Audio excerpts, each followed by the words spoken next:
Έστειλα στη μαμά μου μια φωτογραφία υπερήχου. Μου απάντησε, πρώτα να είσαι μια κανονική κόρη και μετά να γίνεις μητέρα. Δεν απάντησα. Μια εβδομάδα αργότερα, εμφανιστήκαμε με τον φίλο μου για τα Χριστούγεννα. Φέραμε έναν χοντρό φάκελο. Η μαμά μου χλώμιασε εντελώς όταν ανακάλυψε τι υπήρχε μέσα. Τον άνοιξε μόνο για ένα δευτερόλεπτο. Και σε εκείνο το δευτερόλεπτο, όλα άλλαξαν. Το πρόσωπο της έσβησε. Πήρε μια ανάσα.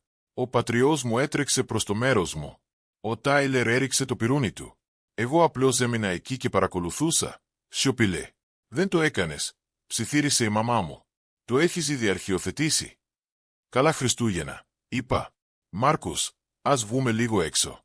Γίνεται λίγο αποπνικτικό εδώ μέσα. Έμειναν πίσω από το διάβασμα. Βγήκα έξω στο κρύο, στην αυλή που μισούσα. Και για πρώτη φορά μετά από χρόνια, μπόρεσα να αναπνεύσω. Ειλικρινά, δεν σκοπεύαμε να έρθουμε καθόλου.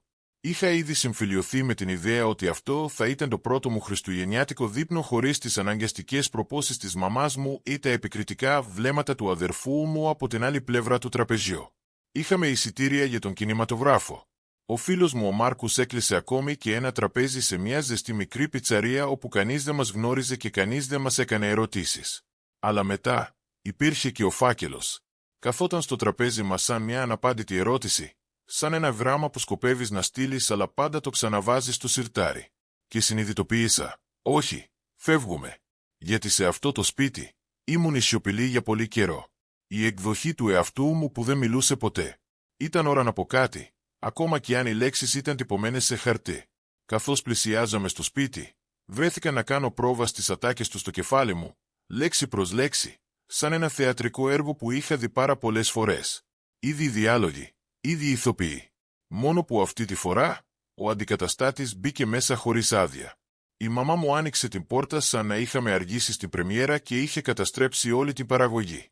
«Ελπίζω να μην είσαι εδώ για να προκαλέσεις άλλη μια σκηνή», είπε πριν καν με χαιρετήσει. Το τελευταίο μήνυμα ήταν αρκετό. Μήνυμα όπως τον υπέρηχο, η εικόνα μιας ζωής που μεγάλωνε. Αλλά για εκείνη, ήταν απλώς μια ακόμη απόδειξη ότι είχε μια δύσκολη κόρη. «Καλά Χριστούγεννα», είπε ξερά ο Μάρκους. Μπήκαμε μέσα.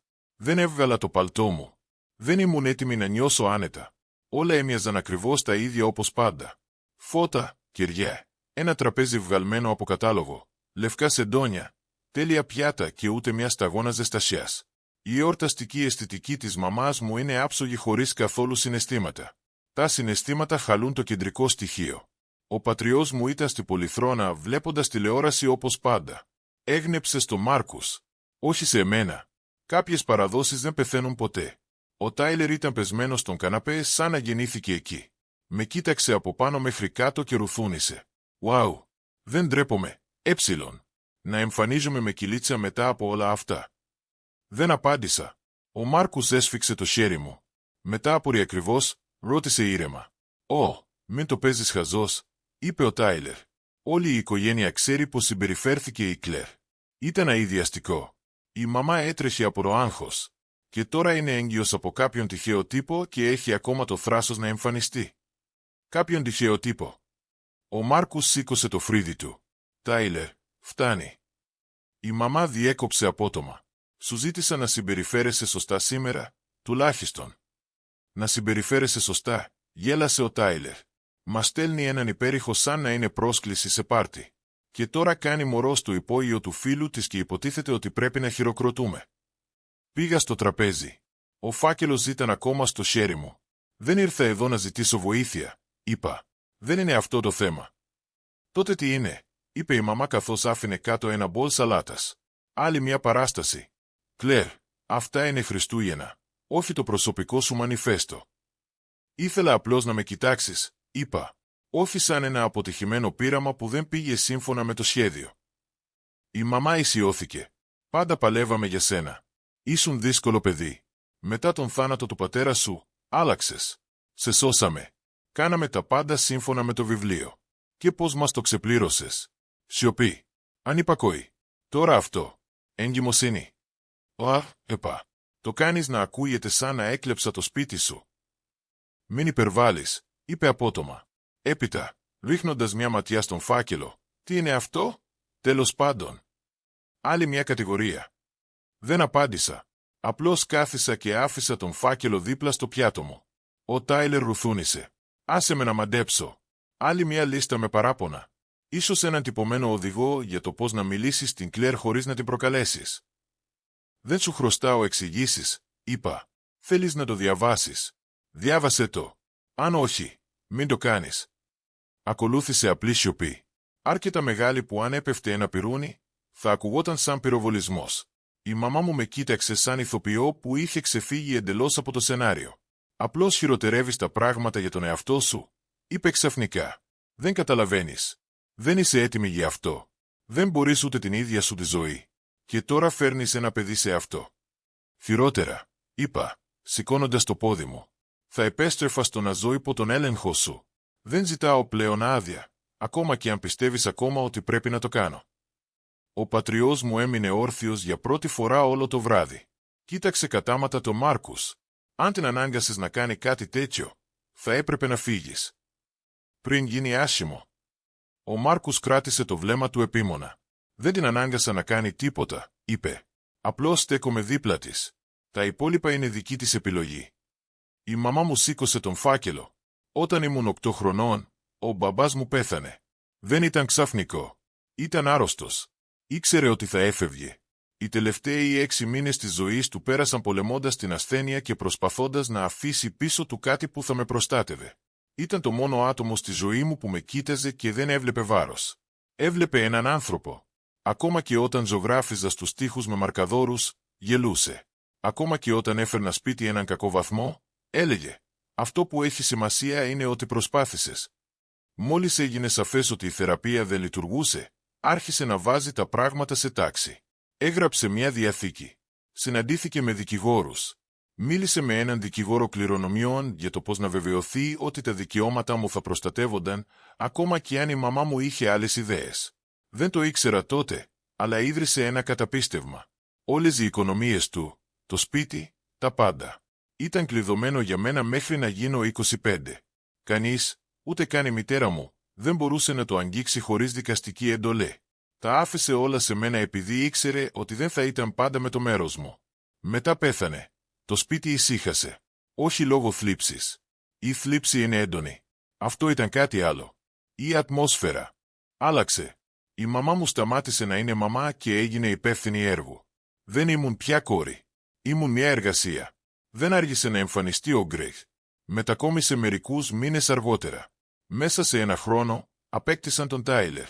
Και εγώ, λοιπόν, σταμάτησα να υπάρχω ως άτομο. Ή τουλάχιστον έτσι ένιωθα.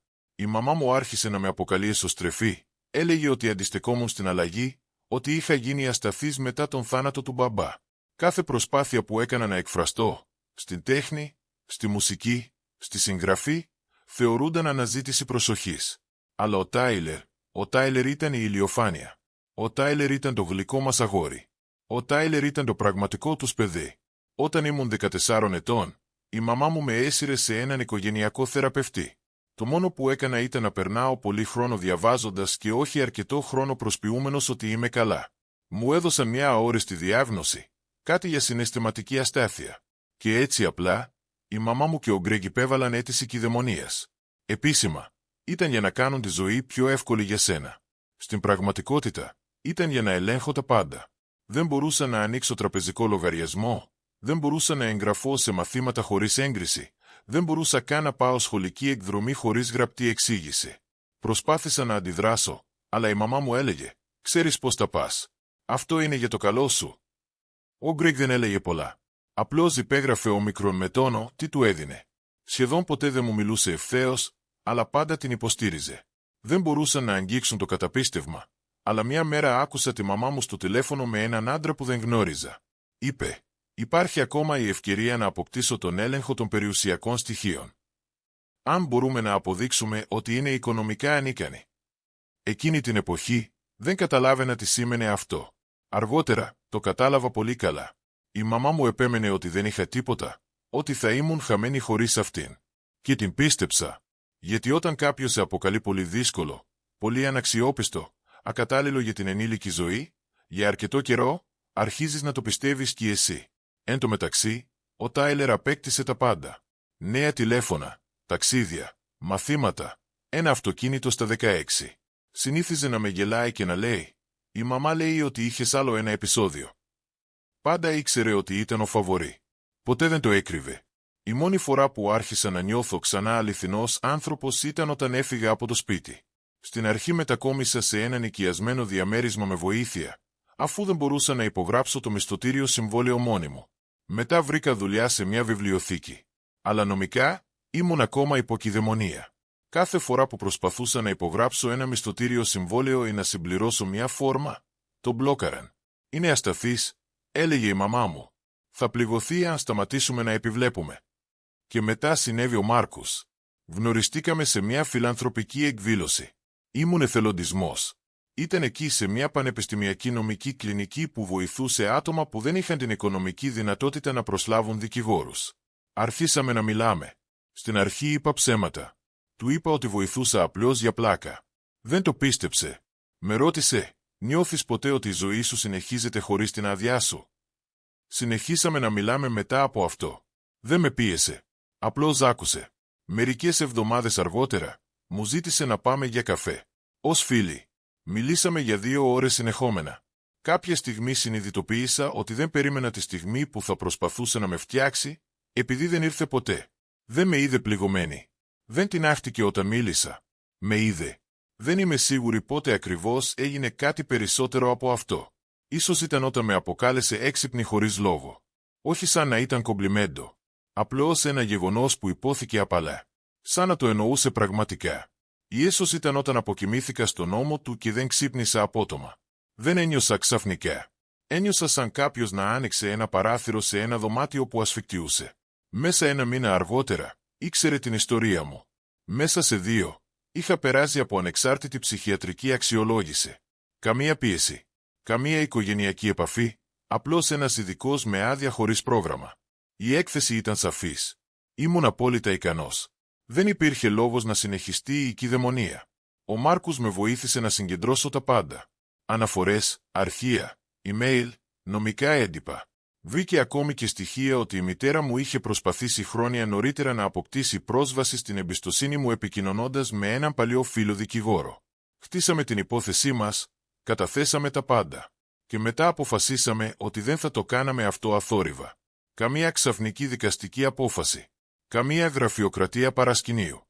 Θα εμφανιστούμε. Τα Χριστούγεννα. Θα αφήσουμε τον φάκελο στο τραπέζι. Καμία φωνή. Καμία απειλή. Απλώς μια απλή υπενθύμηση. Δεν είμαι το έργο τους. Είμαι άνθρωπος. Όταν βγήκα στη βεράντα, ο αέρας ήταν πολύ βαρύς ακόμα και για τον Δεκέμβριο. Σταύρωσα τα χέρια μου, όχι από το κρύο, αλλά επειδή όλα μέσα μου έτρεμαν. Όχι από φόβο. Από ελευθερία. Ένιωθα σαν το σώμα μου να μην ήξερε πως να υπάρχει έξω από το κλουβί. Σαν να έψαχνε ακόμα τα κάγκελα. Ο Μάρκους στάθηκε δίπλα μου. Αυτός δεν είπε τίποτα. Απλώς κοίταξα το σπίτι. Αυτό που με είχε κρατήσει σαν χρυσόψαρο σε ενιδρίο. Ωραία πρόσωψη. Γυάλινες πόρτες. Περιποιημένο γκαζόν. Και ούτε μια ανάσα. «Είσαι σίγουρος ότι θα έπρεπε να το διαβάζουν μόνοι τους?» ρώτησε σιγανά. «Αυτό είναι το θέμα», είπα. «Καμία διακοπή. Κανένας μονόλογος πάνω από τη φωνή μου. Ας μείνουν με τα γεγονότα για μια φορά». Έγιρα στο κυγκλίδωμα. Αυτό το σπίτι. Ο μπαμπάς μου το έχτισε από την αρχή. Με τα ίδια του τα χέρια. Έριξε ακόμη και τα θεμέλια μόνος του. Θυμάμαι πως πιέσαμε τις παλάμες μας στο υγρό τσιμέντο κοντά στην πίσω πόρτα. Το αποτύπωμα του χεριού του σταθερό και σταθερό. Το δικό μου στραβό και μικρό. Με κοίταξε και είπε: «Αυτό είναι το σπίτι σου. Ακόμα και όταν φύγω». Το υπόσχομαι. Και τήρησε αυτή την υπόσχεση. Μου άφησε τα πάντα. Το σπίτι, το καταπίστευμα. Όλα. Νομικά δικά μου. Αλλά μόνο στα χαρτιά. Γιατί μετά τον θάνατό του, η μητέρα μου και ο Γκρέγκ υπέβαλαν αίτηση κηδαιμονίας. Αυτοί διεύθυναν την παράσταση. Ήμουν ζωντανός αλλά νομικά μετά βίας υπήρχα. Το σπίτι ήταν σιωπηλό. Καμία φωνούλα. Κανένα χτύπημα. Κανένα δραματικό ατύχημα ή βήματα. Παράξενο. Στην πραγματικότητα. Πιθανότατα το διαβάζει δυνατά, είπα. Παλιά συνήθεια. Πάντα πιστεύει ότι το να λέει τα πράγματα πιο δυνατά τα κάνει αληθινά. Ο Μάρκους άφησε ένα μικρό, ξύρο γέλιο. Δεν απάντησε. Λίγα λεπτά αργότερα, ο Τάιλερ ήρθε στην πόρτα. Χωρίς τηλέφωνο στο χέρι. Αυτό και μόνο ήταν μια κόκκινη σημαία. Μας κοίταξε με εκείνο το πρόσωπο που πάντα μισούσα. Μισό ήκτο, μισό ανωτερότητα. Το έκανες πραγματικά, είπε. Στην πραγματικότητα νόμιζες ότι δεν θα το έκανα, απάντησα. Σήκωσε τους ώμους του. Η μαμά πανικοβάλλεται. Λέει ότι τα κατέστρεψες όλα. Λέει ότι μπορεί να τα χάσουμε όλα. Εμείς, επανέλαβα. Τάιλερ, ζούσες με τα χρήματά μου. Οδήγησες το αυτοκίνητό μου. Τα δίδακτρα σου πληρώθηκαν από το καταπιστευματικό μου ταμείο. Και τώρα είμαστε εμείς.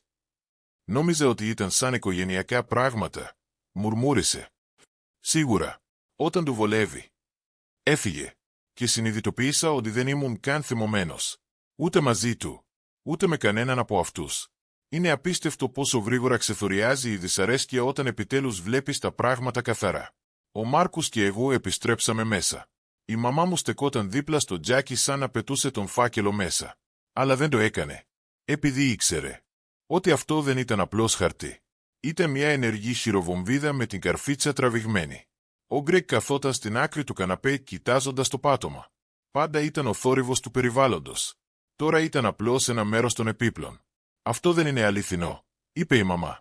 Η φωνή της έτρεμε, αλλά προσπαθούσε ακόμα να συγκρατηθεί. Αυτό είναι ψεύτικο. Μια χειραγώγηση. Κάθισα στο τραπέζι. Ήρεμη. Χωρίς θεατρικά έργα. Χωρίς απειλές. Τα έγγραφα είναι υπογεγραμμένα. Είπα. Η αξιολόγηση προήλθε από έναν γιατρό με άδεια ασκήσεως επαγγέλματος που δεν έχει καμία σχέση μαζί σου. Το δικαστήριο έχει ήδη λάβει τα πάντα. Πώς το έμαθες καν? Πώς έμαθες για τη Διαθήκη? Φώναξε η μαμά. Δεν έπρεπε να είσαι αρκετά έξυπνη. Ο μπαμπάς κρατούσε αντίγραφα σε δύο μέρη. Το ένα με τον παλιό του δικηγόρο. Το άλλο σε ένα χρηματοκιβώτιο τράπεζα στο οποίο είχα πρόσβαση στα 25 μου. Νομικά. Ακόμα και υποκειδαιμονία. Το πρόσωπο της χλώμιασε. Ήξερα ακριβώς σε ποιο μέρος του φακέλου είχε φτάσει. Η Διαθήκη είναι ρητή, είπα. Το σπίτι και το καταπίστευμα είναι δικά μου. Κανένα νόμιμο δικαίωμα ελέγχου για κανέναν κηδεμόνα. Όμικρον με τόνο τι έκανες πήγαινε κόντρα στις επιθυμίες του πατέρα μου και τώρα θα πάει στο δικαστήριο. Σε μεγαλώσαμε. Σε φροντίσαμε. Ούρλιαξε. Δεν σε ένοιαζε. Ήσουν σιωπηλός. Ήσουν άρρωστος. Ήμουν ένα παιδί που έχασε τον πατέρα του. Είπα. Και μετέτρεψες αυτή τη θλίψη σε διάγνωση. Ο Γκρέγκ μίλησε τελικά. Δεν καταλαβαίνεις τι θα μπορούσε να σημαίνει αυτό. Αν το δικαστήριο αποφασίσει, δεν θα έχουμε που να ζήσουμε. Λυπάμαι. Είπα. Αλλά αυτό δεν είναι δική μου ευθύνη. Αυτό είναι δική σου ευθύνη. Αυτό είναι προδοσία. Ψιθύρισε η μαμά. Καταστρέφεις αυτή την οικογένεια. Έχει. Είπα κουνώντας το κεφάλι μου. Απλώς την αφήνω. Πριν καταστρέψει εμένα. Ο Μάρκους στάθηκε δίπλα μου. Δεν είπε λέξη. Δεν χρειαζόταν. Η παρουσία του ήταν αρκετή. Δεν ήμουν πια μόνη. Όχι αυτή τη φορά. Δεν θα κερδίσεις. Η μαμά μου σφύριξε. Θα τα πούμε όλα στο δικαστήριο. Τις νευρικές σου κρίσεις. Εκείνο το περιστατικό όταν εσύ. Είναι όλα στον φάκελο, είπα. Η έκθεση του θεραπευτή. Η ανεξάρτητη αξιολόγηση. Αντίγραφα των προσπαθειών σου να μεταφέρεις χρήματα. Και η επιστολή που έστειλες στην τράπεζα με πλαστή υπογραφή. Τα βρήκαμε όλα. Η σιωπή που ακολούθησε δεν ήταν απλώς ήσυχη. Είχε βάρος. Ένα είδος έκπληκτης. Αντιχούσε σιωπής που αντιχούσε στα αυτιά σου. Περπάτησα προς το τζάκι. Κοίταξα μια παλιά οικογενειακή φωτογραφία. Εγώ στις 6. Ο μπαμπάς να με κρατάει στην αγκαλιά του. Χαμογελάμε και οι δύο. Μοιάζει με μια τέλεια ανάμνηση.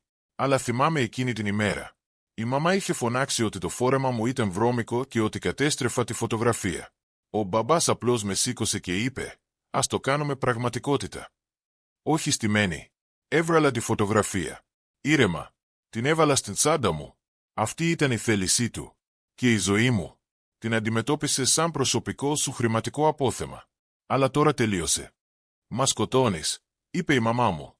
Η φωνή της ήταν πιο σιγανή τώρα. Σχεδόν σιγανή. Όχι, απάντησα. Επιβιώνω. Επιτέλους. Και φύγαμε. Καμία φωνούλα. Καμία δραματική έξοδος.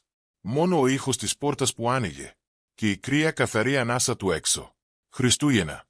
Σιωπή. Και εγώ. Μεγάλωσα. Η δικαστική διαδικασία είναι ακόμα μπροστά, αλλά το πρώτο βήμα είναι ήδη πίσω μου και δεν υπάρχει γυρισμός. Στην αρχή υπήρχε σιωπή. Από αυτές που έρχονται μετά από μια καταιγίδα. Όλα φαίνονται ήρεμα, αλλά ο αέρας εξακολουθεί να βουίζει. Ο Μάρκους και εγώ πήγαμε σπίτι. Ξανάζιασε λίγο λαζάνι. Έφτιαξα τσάι. Φάγαμε σιωπηλή. Με παρακολουθούσε με ένα επιφυλακτικό χαμόγελο. Συνέχισα να κοιτάζω τη στίβα με τα χαρτιά δίπλα στο λάπτοπ μου σαν να ψιθύριζε αυτή είναι μόνο η αρχή. Πέρασε μια μέρα. Μετά 2, 3. Ούτε τηλεφωνήματα, ούτε μηνύματα. Ακόμα και ο Τάιλερ εξαφανίστηκε. Για μια στιγμή, σχεδόν πίστεψα σε θαύματα. Ίσως να είχαν αποφασίσει να τα παρατήσουν. Ίσως να ντρέπονταν ή να φοβόντουσαν. Αλλά όχι, φυσικά όχι. Την 5η μέρα, χτύπησε το τηλέφωνο μου. Άγνωστος αριθμός, κωδικός περιοχής Αριζόνα. Κλέρ. Είναι η θεία Λίντα. Απλώς. Λοιπόν, η μαμά σου με πήρε τηλέφωνο. Έκλαιγε. Είπε ότι τους έδιωξε στα Χριστούγεννα και κατέθεσες μήνυση. Είναι αλήθεια αυτό. Στάθηκα δίπλα στο παράθυρο και παρακολούθησα το χιόνι να πέφτει. Μαλακή, καθαρή, ήσυχη. Θεία Λίντα, είπα ήρεμα, λυπάμαι που επέλεξε να σου πει αυτή την εκδοχή της ιστορίας, αλλά δεν πρόκειται να τη σχολιάσω. Απλώς να ξέρεις ότι δεν είναι η αλήθεια. Είπε ότι τους έχεις πάρει τα πάντα, ότι συνεργάζεσαι με κάποιον δικηγόρο για να ζητήσεις χρήματα. Λέει ότι είσαι ασταθής, ότι... Ευχαριστώ. Διέκοψα. Αλλά νομίζω ότι είναι καλύτερο να τελειώσουμε αυτή τη συζήτηση τώρα. Το επόμενο πρωί, έλαβα ένα μήνυμα από μια πρώην συνάδελφο. Κλέρ, λυπάμαι πολύ, αλλά η μαμά σου μου έστειλε μήνυμα στο Facebook. Μου είπε ότι είσαι σε κίνδυνο. Είσαι καλά. Μετά ένα μήνυμα από μια παλιά φίλη με την οποία δεν είχα μιλήσει εδώ και 2 χρόνια. Ο Γκριγκ με πήρε τηλέφωνο. Μου είπε ότι κάτι δεν πάει καλά με την ψυχική σου υγεία, ότι ο Μάρκους σε χειραγωγεί. Απλώς το ελέγχω. Είσαι ασφαλής. Δεν ήταν απλώς σαμποτάζ. Ήταν μια εκστρατεία. Περνούσαν στην επίθεση, απευθυνόμενοι σε όποιον μπορούσαν. Συγγενείς, παλιές επαφές, ανθρώπους που δεν είχαν νέα μου εδώ και χρόνια. Τελικά, άνοιξα τα μέσα κοινωνικής δικτύωσης. Μια μεγάλη δημόσια ανάρτηση από τη μαμά μου. Χωρίς ονόματα, φυσικά, αλλά γεμάτη με συγκεκριμένες λεπτομέρειες που μόνο κάποιος κοντινός θα ήξερε. Όταν το δικό σου παιδί, αυτός το οποίο αφιέρωσες τα καλύτερα χρόνια σου, αποφασίζει να καταστρέψει την οικογένεια για χάρη ενός ξένου, αρχίζεις να κάνεις τον εαυτό σου μόνο μία ερώτηση. Πού έκανα λάθος? Τα σχόλια πλημμύρισαν με υποστήριξη. Είσαι τόσο δυνατή. Κράτα γερά. Προσεύχομαι για την κόρη σου. Ελπίζω να ξυπνήσει σύντομα, πρόσθεσε μια γυναίκα. Η κόρη του φίλου μου έκανε το ίδιο. Όλα εξαιτίας κάποιου τύπου και του TikTok. Ο Μάρκους κοίταξε πάνω από τον ώμο μου. Λοιπόν, μαντέψτε. Είμαστε επίσημα πλέον μέρος μιας αίρεσης. Συγχαρητήρια. Έκλεισα το λάπτοπ. Ξέρετε τι είναι χειρότερο? Είπα, το πιστεύουν πραγματικά. Πιστεύουν πραγματικά ότι έχω άλλο ένα επεισόδιο. Σαν να μην συμβαίνει επειδή είμαι επιτέλους καλά, αλλά επειδή τα έχω χάσει ξανά. Πιέζουν αυτή την ιστορία για τόσο καιρό, είπε ο Μάρκους, πιάνοντας το χέρι μου. Άρχισαν πραγματικά να το πιστεύουν. Μετά ήρθε η ώρα να τους απογοητεύσουμε, είπα. Επίσημα, το επόμενο χτύπημα ήταν πιο έντονο. Η δουλειά μου με κάλεσε. Πρώτα ήταν το τμήμα ανθρώπινου δυναμικού, μετά η ασφάλεια. Κυρία Ροϊοταβήτα Σίγμα, είπε απαλά η διευθύντρια ανθρώπινου δυναμικού. Λάβαμε ένα τηλεφώνημα από μια γυναίκα που συστήθηκε ως η μητέρα σας. Ισχυρίστηκε ότι μπορεί να αντιμετωπίζετε συναισθηματική κρίση. Είμαστε υποχρεωμένοι να καταγράφουμε τέτοιου είδους αναφορά. Είναι απλώς μια τυπικότητα. Αλλά μια τυπικότητα για να κάνουμε τι? Ρώτησα. Δεν βγάζουμε κανένα συμπέρασμα. Απλώς σας ζητάμε να μιλήσετε για λίγο με κάποιον από το πρόγραμμα βοήθειας των εργαζομένων μας. Είναι εντελώς ανεπίσημο και δεν θα επηρεάσει το ιστορικό σας. Είναι απλώς για λόγους πρωτοκόλλου. Έκλεισα το τηλέφωνο και γέλασα. Πολύ και δυνατά, σχεδόν ιστερικά. Μετά σηκώθηκα. Υπέγραψα το έγγραφο. Συναντήθηκα με τον ειδικό. Ήταν ευγενικός, ζητώντας. Συγγνώμη. Είναι σαφές ότι εσύ έχεις τον έλεγχο, είπε. Αλλά έχουμε μια διαδικασία. Καταλαβαίνω. Απάντησα. Και εγώ. Το δικό μου είναι στο δικαστήριο. Και μετά, εμφανίστηκαν, αυτοπροσώπως. Ήταν βράδυ. Τρώγαμε δείπνο. Μόνο λαζάνια και σάι ξανά. Χτύπησε το κουδούνι. Την άνοιξα. Να τους, η μαμά μου και ο Γκρες. Καμία προειδοποίηση. Καμία πρόσκληση. Σαν να ήταν φυσιολογικό αυτό. Θέλουμε να μιλήσουμε, είπε η μαμά. Η φωνή της ήταν χαμηλή. Κρατούσε κάτι, ένα τυλιγμένο πακέτο. Ένα δώρο. Χαρτιά. Έχεις 2 λεπτά, είπα, χωρίς να κουνιέμαι από την πόρτα. Κλέρ, σε παρακαλώ, είπε. Σκεφτόμασταν. Ίσως είχες δίκιο για κάποια πράγματα. Ας καθίσουμε απλώς, ας το συζητήσουμε ως οικογένεια. Ως οικογένεια. Είπα, είχατε ήδη την οικογενειακή σε συνάντηση. Είναι παντού στο Facebook. Τώρα σε παρακαλώ κατέβα από τη βεράντα μου. Ο Γκρέγκ έκανε ένα βήμα μπροστά. Δεν καταλαβαίνεις που πάει αυτό. Έχεις ξεκινήσει μια εντομική διαδικασία. Έχουμε διασυνδέσεις, χρήματα. Μπορούμε να το σταματήσουμε αυτό ή μπορούμε να το κάνουμε χειρότερο. Ο Μάρκους βγήκε από την κουζίνα. Αν δεν φύγεις, είπε, θα καλέσω την αστυνομία.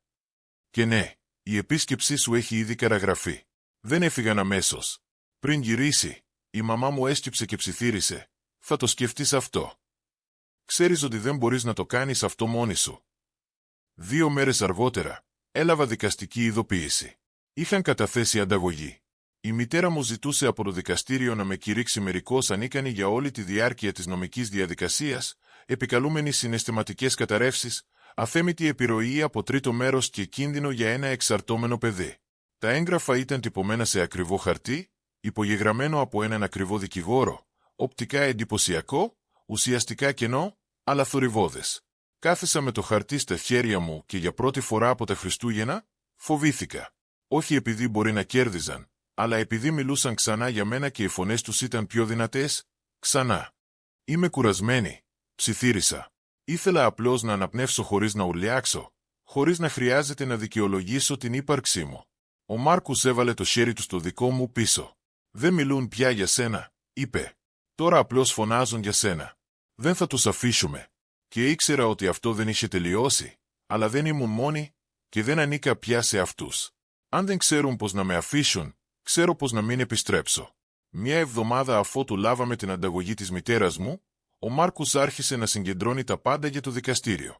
Οργάνωσε ολόκληρο τον φάκελο της υπόθεσης, την ανεξάρτητη ψυχιατρική αξιολόγηση, δηλώσεις από έναν αδιούχο κοινωνικό λειτουργό, στιγμιότυπα οθόνης από συνομιλίες, ηχογραφήσεις της μητέρας μου που επέμενε ότι ήμουν ανίκανη να πάρω αποφάσεις. Τα έστειλε όλα ως επίσημο φάκελο αποδεικτικών στοιχείων στο δικαστήριο. «Δεν είναι απλώς χαρτιά», μου είπε. «Αυτό είναι το διαβατήριό σου για την πραγματική ζωή». Η ακροαματική διαδικασία είχε προγραμματιστεί για τα τέλη Φεβρουαρίου. Μέχρι τότε, δεν φοβόμουν πια. Ήμουν θυμωμένη και έτοιμη. Η μητέρα μου και ο Γκρέγκ προσπάθησαν να καθυστερήσουν τα πράγματα. Άλλαξαν δικηγόρους, υπέβαλαν αιτήσεις, χρονοτριβούσαν, αλλά ο δικαστής δεν το πίστευε. Ακόμα και το δικαστήριο φαινόταν κουρασμένο από τα παιχνίδια τους. Εμφανίστηκα στην ακροαματική διαδικασία με ένα απλό γκρι φόρεμα, χωρίς μακιγιάζ, χωρίς κοσμήματα. Ήθελα να με δουν όπως ήμουν, ενήλικη, αληθινή και άφοβη. Η δικαστής, μια ήρεμη, σοβαρή γυναίκα γύρω στα 50, διεύθυνε την ακρόαση με σιγανή αυθεντία. Υποβάλαμε τα έγγραφά μας. Απάντησα σε κάθε ερώτηση με σαφήνεια. Χωρίς άγχος, αναμφίβολα. Η μητέρα μου δεν με κοίταξε. Ο Γκρέγκ καθόταν εκεί σαν να είχε ένα μυστικό όπλο στην πίσω τσέπη του. Η δικηγόρος τους προσπάθησε να παρουσιάσει τα πάντα ως μια ακατάστατη οικογενειακή διαμάχη, αλλά η δικαστής δεν ενδιαφερόταν για δράματα. Επανέφερε τα πράγματα στα γεγονότα και μετά έδωσε την απόφασή της. Η κυδαιμονία τερματίστηκε αμέσως. Κηρύχθηκα πλήρως ικανή. Οποιεσδήποτε μελλοντικές προσπάθειες παρέμβασης θα θεωρούνταν παραβίαση του νόμου. Κάθισα με την πλάτη μου ίσια και για πρώτη φορά μετά από χρόνια, ένιωσα ελεύθερη. Μια εβδομάδα αργότερα, το δικαστήριο ξεκίνησε έρευνα για την οικονομική τους δραστηριότητα κατά τα χρόνια που είχαν τον νόμιμο έλεγχο. Διέταξαν επίσημο έλεγχο του καταπιστεύματος που μου είχε αφήσει ο πατέρας μου. Ενώ τεχνικά ήμουν εγώ ο ιδιοκτήτης του καταπιστεύματος, η μητέρα μου και ο Γκρέγκ είχαν πρόσβαση και το χρησιμοποιούσαν σαν να ήταν ο προσωπικός τους τραπεζικός λογαριασμός. Τα αποτελέσματα ήταν συγκλονιστικά. Του είχαν ξοδευτεί χρήματα για τα δίδακτρα του Τάιλερ στο κολέγιο, τις οικογενειακές διακοπές, τις ανακαινήσεις του σπιτιού, την αποπληρωμή του προσωπικού χρέους του Γκρέγκ, χρέους που είχε συναυθεί στο όνομα της μητέρας μου. Το δικαστήριο το είδε ξεκάθαρα. Είχαν καταχραστεί το καταπίστευμα. Υποβάλαμε ξεχωριστή αγωγή για οικονομική εκμετάλλευση και το δικαστήριο αποφάσισε ότι ο Γκρέγκ και η μητέρα μου διατάχθηκαν να αποπληρώσουν τα καταχρηστικά χρησιμοποιηθέντα κεφάλαια, συν ένα πρόστιμο, συν όλα τα δικαστικά μου έξοδα. Τότε ήταν που αποκαλύφθηκε το θέμα. Δεν είχαν τα χρήματα. Το σπίτι στο οποίο μεγάλωσα, το αντιμετώπιζαν σαν δικό τους για χρόνια, αλλά στα χαρτιά εξακολουθούσε να μου ανήκει. Όταν έληξε η κυδαιμονία, ανέκτησα τον πλήρη νομικό έλεγχο. Ο Μάρκους και εγώ προσλάβαμε έναν ειδικό ακινήτων για να εκτιμήσει το σπίτι. Ήταν μια καταστροφή. Είχαν πάρει δάνεια εναντίον του. Το είχαν υποθηκεύσει πολλές φορές. Το χρέος τώρα υπερεύαινε την αξία του σπιτιού. Με νομική βοήθεια, ανέκτησα το ακίνητο. Και μετά, κάναμε μια επιλογή. Να το πουλήσουμε. Να πληρώσουμε όμικρον με τόνο ό,τι μπορούσαμε. Να κλείσουμε το κεφάλαιο. Δεν ήθελα να ξαναζήσω εκεί. Πάρα πολλή ιστορία. Πάρα πολύς πόνος. Η πώληση του ένιωθα σαν ηρεμία. Λίγα εβδομάδες αργότερα, έφτασε ένα γράμμα. Από τον Τάιλερ. Ένα πραγματικό χάρτινο γράμμα, σαν να ήταν το 1997. Καμία συγγνώμη, μόνο κατηγορίες. Καταστράφηκες αυτή την οικογένεια. Όλα όσα χτίσαμε. Διάλεξες έναν ξένο αντί για εμάς. Ελπίζω να είσαι ευτυχισμένος, γιατί κανένας λογικός άνθρωπος δεν θα σταθεί δίπλα σου τώρα. Δεν απάντησα. Έβαλα το γράμμα σε ένα κουτί με δικαστικά έγγραφα. Όχι από συναισθηματική φόρτιση. Απλώς ως υπενθύμηση του παρελθόντος που δεν χρειάζεται να ξαναδώ. Η μητέρα μου και ο Γκρεκ χώρισαν. Αυτός μετακόμισε λίγο αφότου έχασαν την υπόθεση. Δεν έψαξα για ενημερώσεις, αλλά κάποια νέα έφτασαν ούτως ή άλλως. Μετακόμισε σε ένα φθηνό διαμέρισμα. Προσπάθησε να βρει δουλειά για πρώτη φορά μετά από χρόνια. Είπε σε μερικούς συγγενείς ότι την είχα προδώσει. Αλλά μόλις αποκαλύφθηκε η αλήθεια, πολλοί από αυτούς αποστασιοποιήθηκαν. Μερικοί μάλιστα επικοινώνησαν για να ζητήσουν συγγνώμη. Δεν απάντησα σε όλους. Όχι από θυμό, απλώς επειδή δεν αξίζουν όλοι μια δεύτερη ευκαιρία. Μόλις απέκτησα τον πλήρη έλεγχο της κληρονομιάς μου, άρχισα να ξαναχτίζω τη ζωή μου. Καμία εκδίκηση. Καμία σπατάλη χρημάτων. Απλώς διεκδικώντας αυτό που ήταν πάντα δικό μου. Ο Μάρκους και εγώ νοικιάσαμε ένα μικρό σπίτι στην άκρη του Πόρτλαντ. Όχι αρχοντικό. Όχι αγγελία για το σπίτι των ονείρων μου. Αλλά ήταν ήσυχο. Και ήταν δικό μας. Φύτεψα βασιλικό στο περβάζι του παραθύρου της κουζίνας. Κάθε μέρα. Ανέπνεα λίγο πιο εύκολα. Τώρα εργάζομαι εξ αποστάσεως, διδάσκω διαδικτυακά μαθήματα, κάνω συμβουλευτικές υπηρεσίες, γράφω περιστασιακά άρθρα. Και άρχισα να γράφω ξανά. Για τη ζωή. Για την επιλογή. Για την ελευθερία. Ο Μάρκους αστιεύεται ότι πρέπει να γράψω ένα βιβλίο. Ίσως μια μέρα. Σε ένα ράφι στο σαλόνι μας, υπάρχει μια φωτογραφία μου και του μπαμπά μου. Είμαι 6 ετών, χαμογελώντας με όλο μου το πρόσωπο καθώς με σηκώνει στον αέρα. Δίπλα της, ο υπέρηχος μου. Το μελλοντικό μου παιδί. Μια νέα ζωή. Χωρίς αλυσίδες. Ακόμα μαθαίνω πώς να ζω χωρίς φόβο. Για να ηρεμήσω αυτή την παλιά φωνή στο κεφάλι μου που ψιθυρίζει, τι θα γινόταν αν επέστρεφαν. Αλλά τώρα ξέρω. Μπορεί να προσπαθούσαν, αλλά εγώ δεν είμαι πια η ίδια. Πάντα έλεγαν ότι θα κατέρεα χωρίς αυτούς. Αλλά το μόνο πράγμα που κατέρευσε ήταν το κλουβί που έχτισαν γύρω μου. Μερικές φορές, ακόμα αναρωτιέμαι, ήμουν πολύ σκληρή. Ίσως έπρεπε να το είχα αφήσει να περάσει. Ίσως δεν έπρεπε να είχα πάει στο δικαστήριο. Ίσως δεν χρειαζόταν να ανοίξω παλιές πληγές. Αλλά αν δεν το είχα κάνει, δεν θα είχαν μάθει ποτέ μια απλή αλήθεια. Δεν είμαι κτήμα τους. Τι λέτε? Το παράκανα ή τελικά το παράκανα? Αν σας άρεσε η ιστορία, πατήστε εγγραφή.